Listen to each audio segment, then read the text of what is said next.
Homeopathy doctor Mohan, Thrissur Cherur എന്ന് പറയുന്ന സ്ഥലത്താണ് എൻ്റെ വീട്. അതായത് ഏകദേശം വിമല കോളേജ്, എഞ്ചിനീയറിംഗ് കോളേജിൻ്റെ ഒക്കെ അടുത്തായിട്ടാണ് എൻ്റെ വീട്. പലരും ചോദിക്കാറുണ്ട് എൻ്റെ വീട് എവിടെയാണ്, സ്ഥലം എവിടെയാണ്, അതുകൊണ്ട് ഞാൻ ചോദിച്ചതാണ്. ഇന്ന് വ്യത്യസ്തമായിട്ടൊരു വിഷയം ഞാൻ ഇവിടെ അവതരിപ്പിക്കുകയാണ്. എല്ലാവർക്കും ഒറ്റമൂലി, ആയുർവേദം എന്നിവയെക്കുറിച്ച് അറിയാൻ വളരെയധികം ആഗ്രഹമുണ്ട്. ഇന്ന് പല വിധത്തിലുള്ള ഒറ്റമൂലി ഔഷധങ്ങളും കൂട്ടൌഷധങ്ങളും എല്ലാം ഇന്നുണ്ട്. ഈ ഒറ്റമൂലി ഔഷധങ്ങൾ പണ്ട് ഫസ്റ്റ് എയ്ഡ് എന്നുള്ള നിലയിൽ മുത്തശ്ശിമാർ ഉപയോഗിച്ചു വന്നിരുന്ന ഒരു ഔഷധ പ്രയോഗമാണ്. വൈദ്യന്മാരുടെ ഇടയിൽ ഒറ്റമൂലി ഔഷധങ്ങൾ പ്രചാരമല്ല.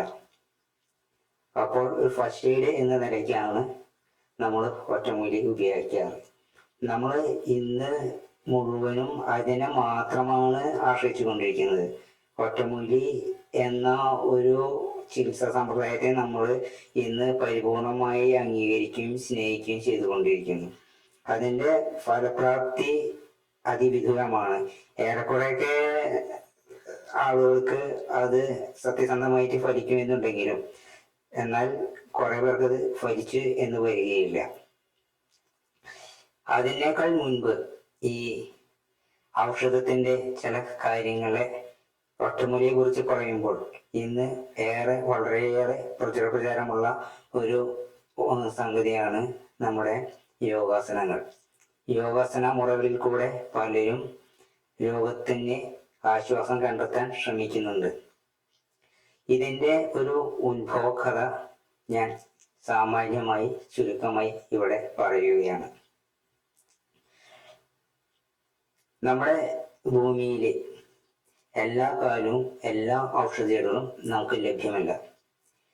ഇന്നിപ്പോൾ ഒരു പ്രളയം മൂലം ഒട്ടനവധി ചെടികൾ നമുക്ക് നശിച്ചു പോയിട്ടുണ്ട്. എൻ്റെ ഇവിടെ തന്നെ കിരിയാത്ത, കറ്റാർവാഴ തുടങ്ങിയിട്ടുള്ള ഒരുപാട് ഔഷധ ചെടികളുള്ളതാണ്. അതെല്ലാം നശിച്ചു പോയി. അപ്പോൾ നനച്ചു കഴിഞ്ഞാൽ വളരാവുന്നതാണ്. പക്ഷെ ചില സീസണിൽ വളരുന്ന ചില ഔഷധ സസ്യങ്ങളുണ്ട്, മുക്കുറ്റി പോലെയുള്ളവ. അവ എല്ലാ കാലവും നമുക്ക് കാണുവാൻ സാധിക്കുകയില്ല. അപ്പോൾ രോഗങ്ങൾക്കെല്ലാം ഈ ഔഷധങ്ങൾ ലഭ്യമല്ലാതെ കണ്ടും സീസണിൽ മാത്രം ലഭിക്കുന്നവയും ഒക്കെയുണ്ട്. പിന്നെ ഔഷധങ്ങൾ കൊണ്ട് ചികിത്സിച്ചിട്ട് രോഗങ്ങൾ മാറാതെ കണ്ടും വരുന്നുണ്ട്. പണ്ട് കാലത്ത് ഇന്നത്തെ ആധുനിക കാലത്ത് പോലെയുള്ള രോഗങ്ങളോ ദുരിതങ്ങളോ ഉണ്ടായിരുന്നില്ല. വെറും ഒറ്റമൂലികളോ അല്ലെങ്കിൽ വീട്ടുമുറ്റത്ത് കാണുന്ന എന്തെങ്കിലും ഔഷധ സസ്യങ്ങൾ ഇടിച്ചോ അതിൻ്റെ ചാറെടുത്തോ അല്ലെങ്കിൽ അത് കഷായം വെച്ചോ കഴിച്ചു കഴിഞ്ഞാൽ രോഗം മാറുമായിരുന്നു. ഇന്ന് സ്ഥിതി അങ്ങനെയല്ല. അനേകം രോഗനാമങ്ങളോട് കൂടിയിട്ടുള്ള രോഗങ്ങൾ ഇന്ന് ആവിർഭവിച്ച് കൊണ്ടിരിക്കുന്നു. പുതിയ രോഗങ്ങളും കൂടി ഇന്ന് ആവിർഭവിച്ചു കൊണ്ടിരിക്കുകയാണ്. അപ്പൊ ഇന്നത്തെ സാഹചര്യത്തിൽ രോഗങ്ങൾ ഏറി വരികയാണ്. ഇത് കുറച്ചു കാലങ്ങൾക്ക് മുമ്പ് തന്നെ ഇത് നമ്മുടെ മഹർഷിമാർ അറിഞ്ഞിരുന്നു. അവർ എല്ലാവരും വിഷ്ണു ലോകത്ത് ചെന്ന് ഭഗവാനെ സങ്കടമുണർത്തിച്ചു. കാരണം രോഗങ്ങൾ വർദ്ധിച്ചു വരുന്നു. സീസണുകളിൽ മാത്രം ലഭിക്കുന്ന ഔഷധങ്ങൾ കൊണ്ട് രോഗങ്ങൾ ചികിത്സിക്കാൻ പറ്റുന്നില്ല. അതുപോലെ തന്നെ എല്ലാ കാലത്തും എല്ലാ ഔഷധങ്ങളും കിട്ടുന്നില്ല. കാലാകാലങ്ങളിൽ ചില ഔഷധങ്ങൾ മൺമറിഞ്ഞു പോകുന്നുണ്ട്. ഭൂമിയിൽ നിന്ന് തന്നെ തിരോധാനം ചെയ്യുന്നുണ്ട്. അപ്പോൾ ചികിത്സിക്കാൻ ഭയങ്കര ബുദ്ധിമുട്ടായി തീർന്നിരിക്കുന്നു എന്ന് ഭഗവാനോട് പറഞ്ഞപ്പോൾ ഭഗവാൻ ആദിശേഷനെ ഒന്ന് നോക്കി പുഞ്ചിരിച്ചു. അങ്ങനെ ആ ആദിശേഷനാണ് നമുക്ക് ഇവിടെ പതഞ്ജലിയായിട്ട് ജന്മമെടുത്ത് യോഗ മുറകൾ പഠിപ്പിച്ചു തന്നത്. യോഗ എന്ന് വെച്ചിട്ടുണ്ടെങ്കിൽ യൂണിയൻ, ചേർന്നിരിക്കുക എന്നുള്ളതാണ്. അത് അഷ്ടയോഗ എന്നാണ് പറയുന്നത്. 8 യോഗങ്ങളാണ്. യമ, നിയമാതി, പ്രത്യാഹാരം തുടങ്ങിയ അങ്ങനെ 8 അംഗങ്ങളുള്ള സംഗതികളാണ് യോഗ മുറയിലുള്ളത്. അതിൽ ഒരു ഭാഗം മാത്രമാണ് യോഗാസനങ്ങൾ. അതില് നിയമം തൊട്ട് ശരിയായുള്ള ആഹാര രീതി എങ്ങനെ വേണം, നമ്മുടെ പെരുമാറ്റ രീതികൾ എന്തായിരിക്കണം, സത്യസന്ധതയോട് കൂടിയിട്ടുള്ള പെരുമാറ്റം വേണം, കൃത്യമായും വളരെ കുറഞ്ഞ അളവിലും ഭക്ഷണം കഴിക്കണം, അങ്ങനെ തുടങ്ങിയിട്ടുള്ള ഒട്ടനവധി കാര്യങ്ങളാണ് ഈ യമ, നിയമാതി 8 അംഗങ്ങളിൽ പറയുന്നത്. ഇവയിൽ പലതിനെയും അവഗണിച്ചു കൊണ്ടാണ് ഇന്ന് പലരും യോഗാസനം പിന്നെ അതിനുശേഷം ഒരു മെഡിറ്റേഷനും ചെയ്യുന്നത്. പക്ഷെ ഇത് രണ്ടും ചെയ്തത് കൊണ്ട് പരിപൂർണ ഫലപ്രാപ്തി ഉണ്ടാവുകയില്ല. ഉപവാസം തൊട്ട് മൗനവ്രതം തൊട്ട് പല കാര്യങ്ങളും ഈ രോഗ നിവാരണത്തിനായിട്ട് ആവശ്യമായിട്ട് വരുന്നുണ്ട്. അപ്പോൾ തന്നെ നമുക്ക് ഊഹിക്കാവുന്നതേ ഉള്ളൂ, ഏത് ചികിത്സയുടെയും ഒരു പരിമിതി നമുക്ക് മനസ്സിലാക്കാനായിട്ട് കഴിയും. ആയുർവേദത്തിൽ തന്നെ രോഗം സാധ്യവും അസാധ്യവും എന്നുണ്ട്.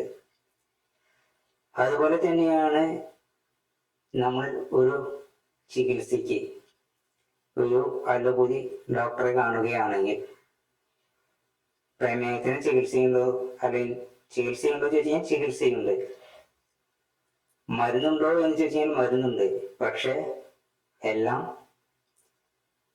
ഔഷധ പ്രയോഗങ്ങൾ മാത്രമാണ്. രോഗം വന്നു കഴിഞ്ഞാൽ പരിപൂർണമായിട്ടും മാറാൻ ചികിത്സാ സമ്പ്രദായങ്ങൾ ഒന്നുകൊണ്ടും സാധ്യമല്ല. അതിനാണ് പതഞ്ജലി നമുക്ക് ഈ 8 അംഗങ്ങളോട് കൂടിയിട്ടുള്ള യമ, നിയമാദികൾ തുടങ്ങിയിട്ട് നമുക്ക് തന്നിട്ടുള്ളത്. ഇത് നമ്മൾ കൃത്യമായി പരിപാലിക്കുകയാണെങ്കിൽ നമ്മൾ രോഗവിമുക്തരായിരിക്കും, പരിപൂർണമായിട്ടും ആരോഗ്യന്മാരെ തീർന്നിരിക്കും.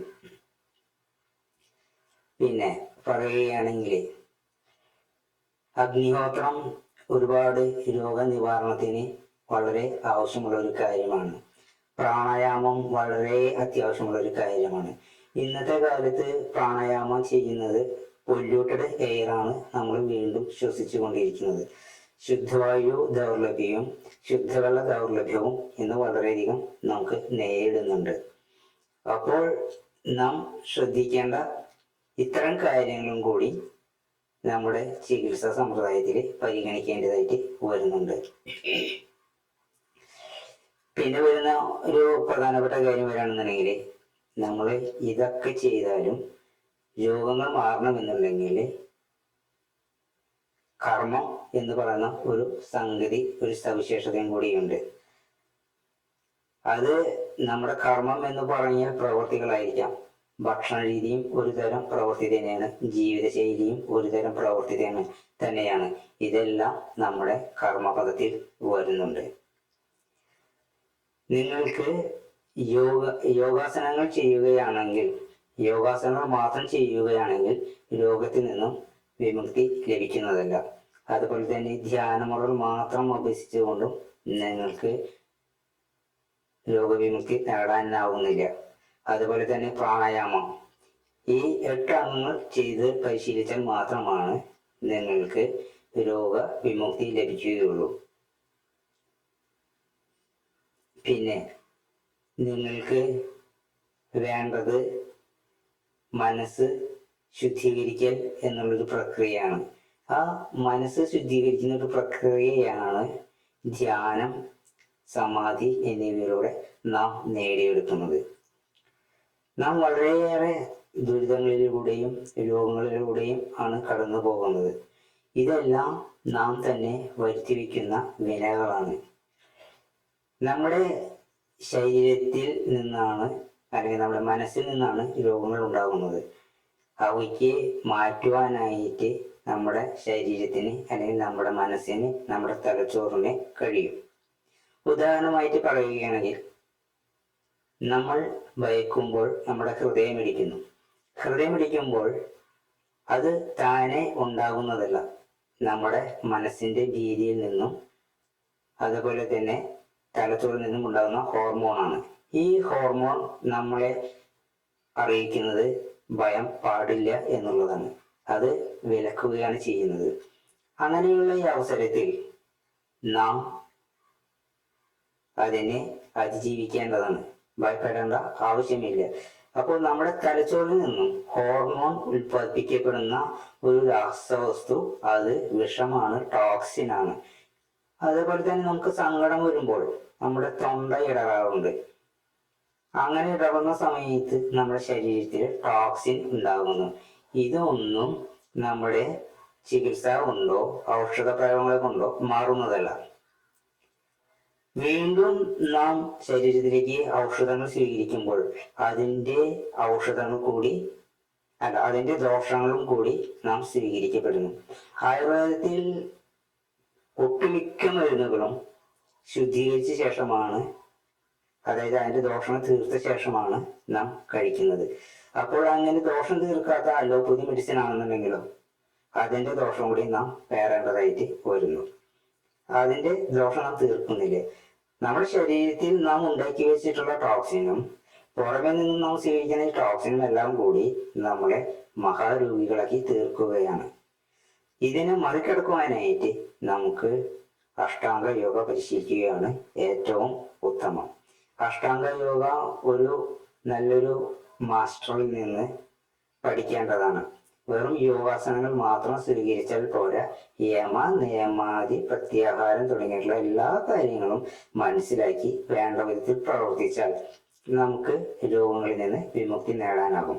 അപ്പോൾ നമ്മുടെ ടോക്സിൻ നമ്മുടെ ശരീരത്തിൽ നിന്ന്, അല്ലെങ്കിൽ നമ്മുടെ ഇതിൽ നിന്നും ഉണ്ടായി കഴിഞ്ഞാൽ നമ്മുടെ ശരീരം തന്നെ അത് ക്യൂർ ചെയ്യാൻ നമ്മുടെ തലച്ചോറിലെ ഹോർമോണും സന്നദ്ധനാണ്. അവയെ ഉത്തേജിപ്പിക്കുക മാത്രമാണ് ഏറ്റവും നല്ല പോംവഴി. എൻ്റെ ഈ പ്രഭാഷണം കേട്ടിരുന്ന നിങ്ങൾക്ക് ഏവർക്കും എൻ്റെ നന്ദി, നമസ്കാരം.